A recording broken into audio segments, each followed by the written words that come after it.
1.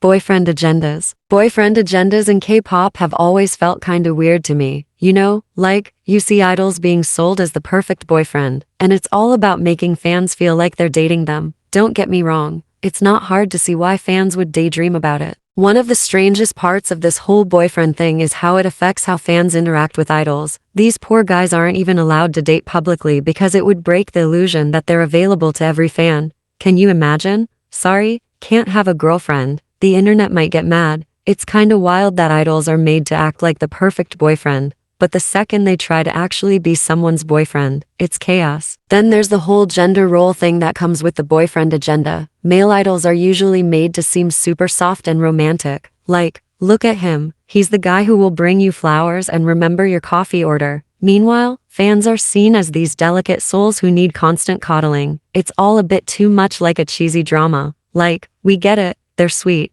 but let the guy live a little. Maybe not every fan wants to be rescued from a burning building, you know? And let's talk about how this spills over into fan communities. The boyfriend thing makes idols seem way more accessible than they are, and sometimes fans end up with pretty unrealistic expectations about relationships. I mean, not every guy is going to sing you a love ballad on a rainy day or gaze at you like you're the only person in the world. And if they do, well, that's probably a red flag anyway. At the end of the day, the boyfriend agenda is definitely a clever marketing move, but it can get a little messy. It puts idols in this box where they're forced to play a role that might not even be them, and fans can sometimes lose sight of the fact that there's more to these guys than just being boyfriend material. Maybe we should just let them be themselves and appreciate their talent because let's be real, if they weren't idols, half of them would probably forget your anniversary anyway. 2.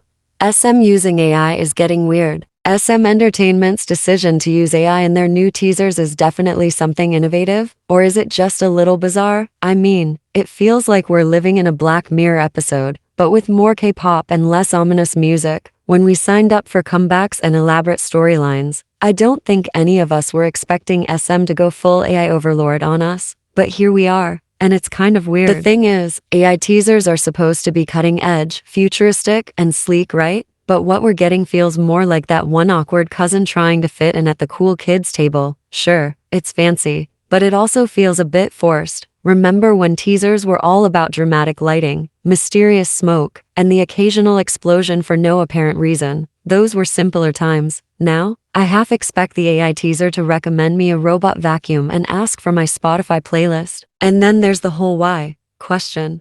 Like, why AI? Were the regular teasers not working anymore? Did SM think, you know what would really get the fans hyped? A robotic voice saying get ready for the future of K-pop. Because nothing says exciting comeback like being reminded that technology is slowly taking over the world. Maybe SM is secretly preparing us for the day when our idols are AI holograms doing flawless choreography. I guess it would save them from the injuries, but yikes. To be fair, AI can be really cool when used in the right way. I'm sure SM had good intentions here. Maybe they thought it would add an extra layer of mystery, something to really get people talking. And well, it worked. Everyone's definitely talking. But instead of the usual wow, this concept looks amazing. It's more like, should I be concerned that my bias is being introduced by a sentient algorithm? 3.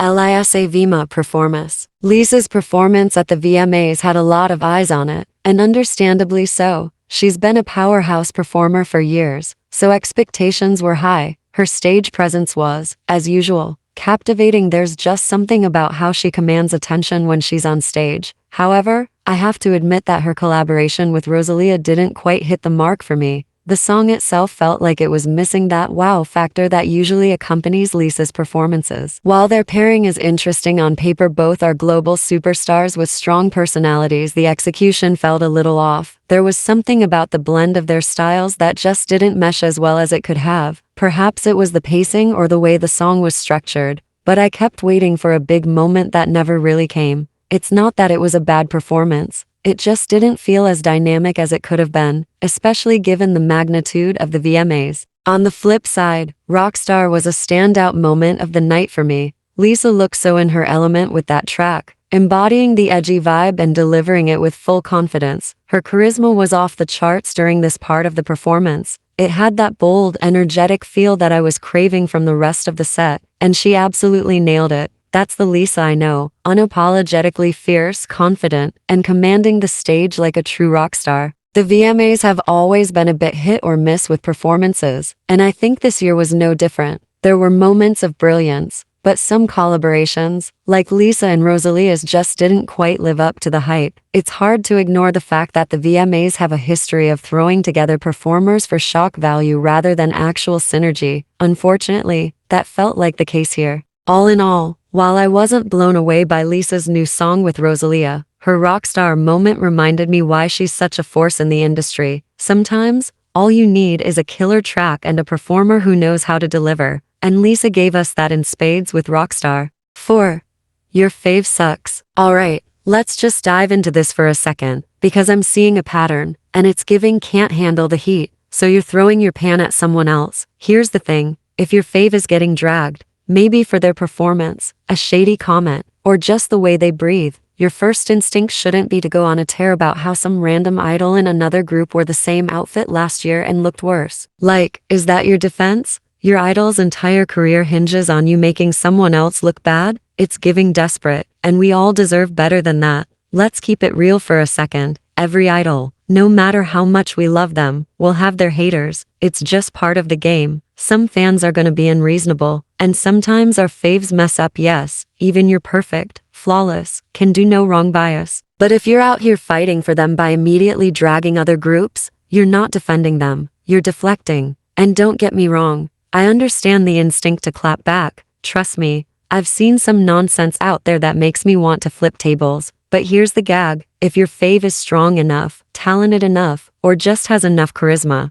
you don't need to drag others. The strength of their performance, their personality, or whatever people love about them should be enough to speak for itself. If the first thing that comes out of your mouth is a comparison to someone else's flop era, well, that says more about your fave than you think. The strength of their performance, their personality, or whatever people love about them should be enough to speak for itself. If the first thing that comes out of your mouth is a comparison to someone else's flop era, well, that says more about your fave than you think. Now, I know some of y'all are gonna be like, but they started it, okay? And what? So we're just in the playground, slinging mud because someone else threw the first fistful. We're mature here. Well, mostly, we should be able to back up our idols with reasons that don't involve tearing others down. So, in conclusion, because yes, we're wrapping this up like it's a college essay, if your only defense for your fave is dragging another group, maybe your fave isn't giving what they're supposed to give, and that's okay. But let's stop pretending that tearing other idols down is helping anything. Clap back with facts, with love, with actual reasons why your bias deserves the crown. Otherwise,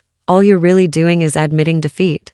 Believe it or not, his was supposed to be out a couple weeks ago. School has been kicking my ass. I am a part of 4 defeat clubs and I've not had any time to finish his video. But I think I am ready to try and get back on schedule.